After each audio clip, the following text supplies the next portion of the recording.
बल्लेबाजी, team India series में 3-1 से आगे, सीरीज अपने नाम की।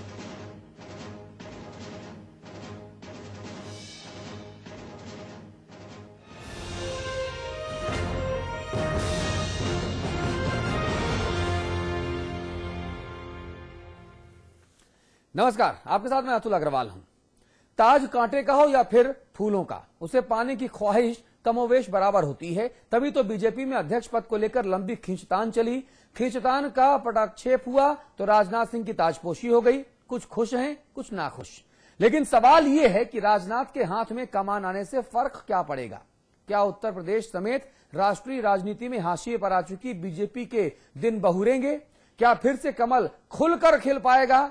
और अगर राजनाथ की अगुवाई में बीजेपी ने कमल खिलाकर दिखा दिया और ये कमाल कर दिखाया, तो उत्तर प्रदेश और उत्तराखंड में किन राजनीतिक दलों को इसका खामियाजा भुगतना पड़ेगा? क्योंकि राजनाथ भी उसी उत्तर प्रदेश से आते हैं जो समाजवादी पार्टी का गढ़ है, और 7 रेस कोर्स पहुंचने की जो ख्वाहिश सपा सुप्रीमो पाले हुए हैं, वो किसी से छुपी नहीं है।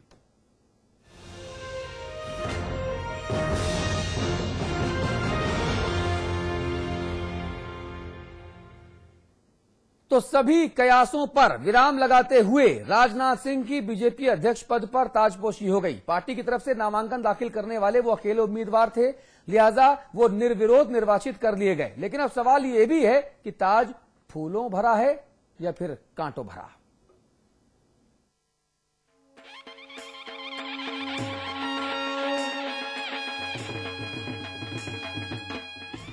राजनाथ को अध्यक्ष बनाए जाने का स्वर बीजेपी की कंठ से मजबूरी में फूटा है या सोची समझी रणनीति के तहत।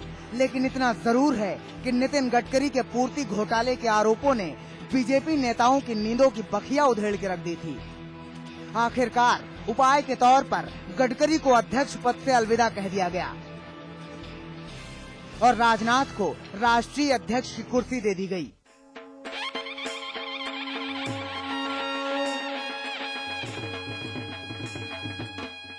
उत्तर प्रदेश में आज की जो हमारी स्थिति है वह कष्ट देती है, और उस कष्ट देने वाली स्थिति को आमूल चूल परिवर्तित करने के लिए और ये दिखाने के लिए कि सबसे बड़े प्रदेश में भारतीय जनता पार्टी का जिस प्रकार का स्थान पहले रहा है, वैसा स्थान फिर से लेकर के आऊंगा, यह संकल्प करके भी राजनाथ सिंह जी के नेतृत्व में यह पार्टी चले। अध्यक्ष पद के लिए राजनाथ निर्विरोध चुने गए। राजनाथ के समर्थन में 18 राज्यों से प्रस्ताव आए। मालूम नहीं कि गडकरी साहब मनमसोस कर रह गए या खुशी हुई, लेकिन उन्होंने भी राजनाथ को बधाई जरूर दी। 2014 की जो लड़ाई है वो जीतने की काबिलियत उनके नेतृत्व में, ऐसा उनका नेतृत्व है, और इसलिए उनका नाम मैंने सुझाया। अडवाणी जी से लेकर सुषमा जी, अरुण जी, सब ने उनके नाम को सम्मति भी दी, और चुनाव प्रक्रिया में भी हमारे सभी प्रदेशों के इकाई के द्वारा भी उनका नाम आया, और आज राजनाथ सिंह जी हमारे पार्टी के नवनिर्वाचित अध्यक्ष करके आज चुनकर आए। समाचार प्लस ने मंगलवार को ही बता दिया था कि अगले बीजेपी अध्यक्ष राजनाथ ही होंगे। अब जबकि सेहरा बंध गया है, तो सिंह यानी राजनाथ सिंह चुनौतियों को सकारात्मक तरीके से लेने की बात कह रहे हैं। सबसे अपेक्षा की है कि 2013 के होने वाले कई विधानसभा के चुनाव में भारतीय जनता पार्टी अपनी सरकार बनाएगी, शानदार सफलता हासिल करेगी। तो वैसे ही 2014 के लोकसभा चुनाव में यदि सरकार बनेगी तो भारतीय जनता पार्टी के नेतृत्व की एनडीए सरकार बनेगी, यह मुझे पूरा विश्वास है। नए अध्यक्ष ने कुर्सी संभाल ली है, लेकिन कर्नाटक, मध्य प्रदेश और छत्तीसगढ़ में सरकार बचाने की चुनौती उनके सामने है। सिर पर लोकसभा चुनाव है। बीजेपी के ऊपर लोकसभा चुनावों में भी अच्छा प्रदर्शन करने का बोझ है। बड़े नेताओं से तालमेल बनाना भी बड़ी चुनौती से कम नहीं है। ऐसे में राजनाथ सिंह बीजेपी की दशा और दिशा कैसे तय करेंगे, ये बड़ा सवाल होगा। ब्यूरो रिपोर्ट के साथ अजीत त्रिपाठी, समाचार प्लस।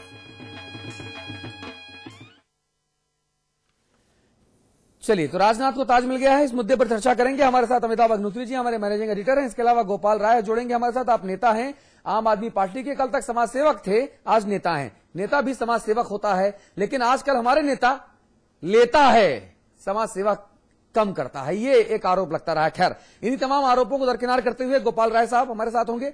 रविदास मेहरोत्रा सपा के नेता हैं, विंध्यवासिनी कुमार वरिष्ठ बीजेपी नेता हैं, देहरादून चलेंगे। प्रकाश सुमन ध्यानी हैं, बीजेपी की नुमाइंदगी कर रहे हैं। विकल थपलियाल हमारे स्थानीय संपादक हैं। आप सभी लोगों से एक एक मुद्दे पर हम चर्चा करेंगे।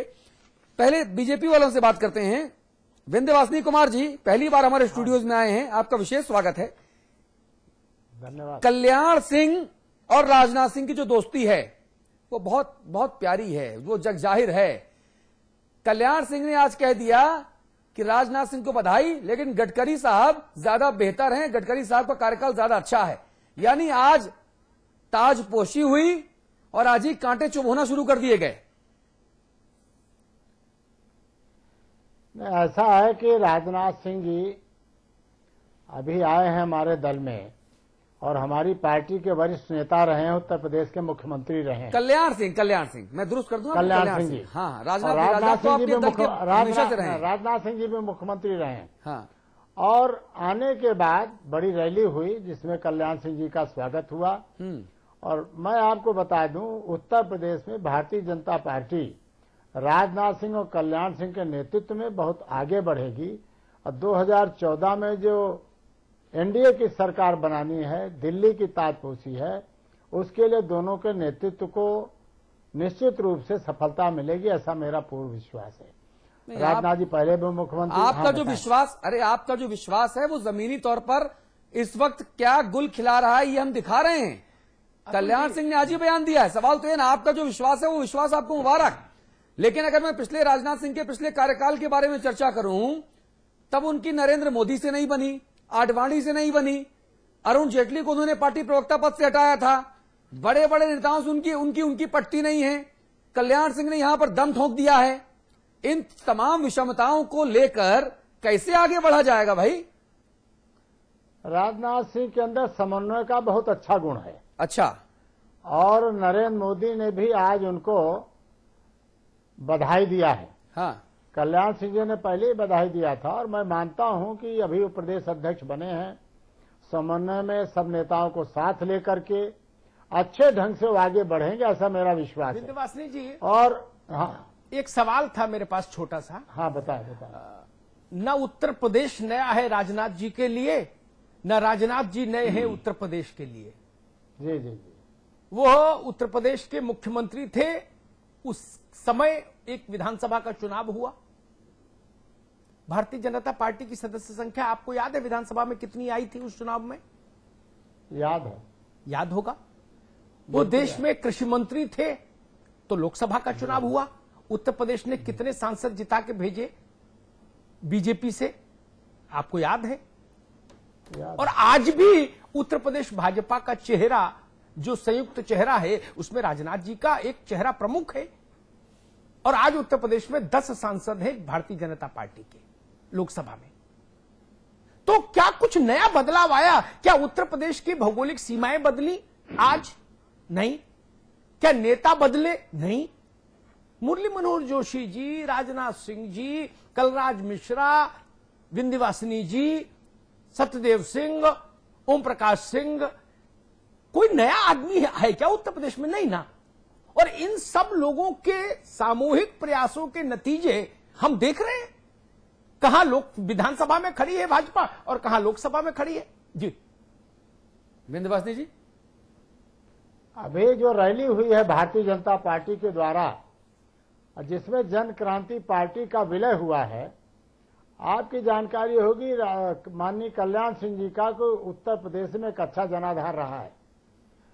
और इन कारणों से, उस विलय के कारण भारतीय जनता पार्टी उत्तर प्रदेश में फिर से मजबूत हुई है। और उस रैली के माध्यम से पूरे प्रदेश में संदेश गया है कि गांव, गरीब, किसान और बाकी सारे के सारे लोग आज भारतीय जनता पार्टी के फिर से आशा भरी निगाह से। अच्छा, ये बताइए, जब कल्याण सिंह आप कह रहे हैं, सुनिए, आप कह रहे हैं कि कल्याण सिंह की पार्टी के विलय से बीजेपी मजबूत हुई है, ये कह रहे हैं ना?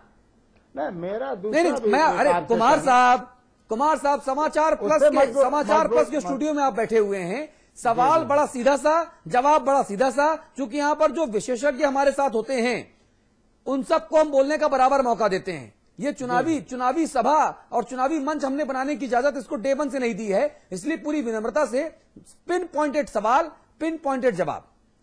मैंने आपसे पूछा कि कल्याण सिंह जी की पार्टी का बीजेपी में विलय होने से बीजेपी मजबूत हुई होगी ना, निश्चित तौर पे, तभी तो विलय हुआ है। निश्चित रूप से मजबूत हुई और एनडीए में भारतीय जनता पार्टी को अच्छा, ठीक बात है, प्रदर्शन करने का मौका मिलेगा। तो जब कल्याण सिंह जी बीजेपी में नहीं थे, उनकी पार्टी का विलय नहीं हुआ था, यानी तब बीजेपी कमजोर थी, तब भी मजबूत थी। अच्छा, तब 2007 में 51 विधायक, 2009 में 10 एमपी क्यों आए? तब तो राजनाथ सिंह जी के पास सत्ता थी, राजनाथ सिंह जी चेहरा था बीजेपी के। समाजवादी पार्टी के शासन से प्रदेश की जनता निराश हुई है और बसपा को लोगों ने देखा है। अब भाजपा उनको केवल विकल्प के रूप में फिर दूसरे रन में जा रहे हैं। तो एक मिनट, नहीं विंध्यवासिनी जी, बसपा को देखते देखते 4 टर्म हो गए उत्तर प्रदेश को। पहली बार नहीं देखा बसपा का शासन। मायावती चौथी बार मुख्यमंत्री नहीं थी पिछली दफा, और मुलायम सिंह जी का शासन, रविदास जी मुझे दुरुस्त करेंगे, 3 बार तो मुलायम सिंह जी मुख्यमंत्री रहे। तो सपा नहीं है क्या उत्तर प्रदेश के लिए? मुलायम सिंह का चेहरा नया है क्या, या मायावती का चेहरा नया है कि आज पहली बार देखा है इसलिए अब वो भारतीय जनता पार्टी की ओर उत्तर प्रदेश मुखातिब हो जाएगा? अरे 22 शासन से निराश। विंध्यवासिनी जी, 22 बरस से देख रही है जनता। मेरा सवाल वही है, आज 23 तारीख को उत्तर प्रदेश में क्या बदला? मेरा बहुत छोटा सवाल है। बदला यह है कि उत्तर प्रदेश में राजनाथ सिंह जी को जो नेतृत्व मिला है उसके कारण आज ये दोनों शासन देखने के बाद सपा बसपा का प्रदेश की जनता आशा भरी निगाहों से देख रही है। ठीक है, राजनाथ जी को जब पिछली दफा नेतृत्व मिला था राष्ट्रीय अध्यक्ष का, उससे पहले भी उत्तर प्रदेश की जनता सपा बसपा दोनों का शासन देख चुकी थी। तब भी यही स्थिति थी, आइडेंटिकल सिचुएशन। उत्तर प्रदेश का आवाम तब भी दोनों मुख्यमंत्रियों को देख और झेल चुका था, अगर मैं झेल कहूं तो। तब राजनाथ सिंह अध्यक्ष थे राष्ट्रीय, तब नया क्या हुआ आज, वो मैं नहीं समझ पा रहा हूं। बधाई तक तो बात समझ में आती है, बधाई तक बात समझ में आती है, मंगल गीत गाए जाए समझ में आता है, ढोल ताशे बजे समझ आता है, मिठाई बटे समझ आता है। लेकिन राजनीति तो अलहदा किस्म की चीज है। राजनीति तो सच्चाइयों पर चलती है, तथ्यों पर चलती है, संदेशों पर चलती है, समीकरणों पर चलती है। मुझे एक समीकरण बता दीजिए कि उत्तर प्रदेश में आज 11 अशोक रोड में जो हुआ उससे उत्तर प्रदेश में ये समीकरण बदल गया, मुझे बता दीजिए। जो 11 अशोक रोड में हुआ, सारे नेताओं के सर्वसम्मत से उनकी ताजपोशी हुई। अच्छा, पिछली बार क्या चुनाव लड़के बने थे? तब भी सर्वसम्मत अध्यक्ष हुए थे। 1 साल का पहले टर्म मिला था, उसके बाद एक फुल टर्म मिला सर्वसम्मत। संघ में परंपरा रही संघ उसकी सर्वसम्मत की। तो पिछली बार जब 2004 में राजनाथ जी मेरे मित्र हैं, लेकिन फिर भी मैं तथ्य तो ईमानदारी से बोलूंगा। 2004 में भी निर्विरोध अध्यक्ष थे, ऐसे ही पगड़ी पहनाई गई थी, ऐसे ही माल्यार्पण और ऐसे ही लड्डू खिलाया गया था, ऐसे बंगारू लक्ष्मण को लड्डू खिलाया गया, ऐसे जना कृष्णमूर्ति को, ऐसे वेंकैया नायडू को। ये परंपरा है अध्यक्ष को लड्डू खिलाने की। और जो निवर्तमान अध्यक्ष होता है, जो भूतपूर्व होता है, उसकी तारीफ भी की गई।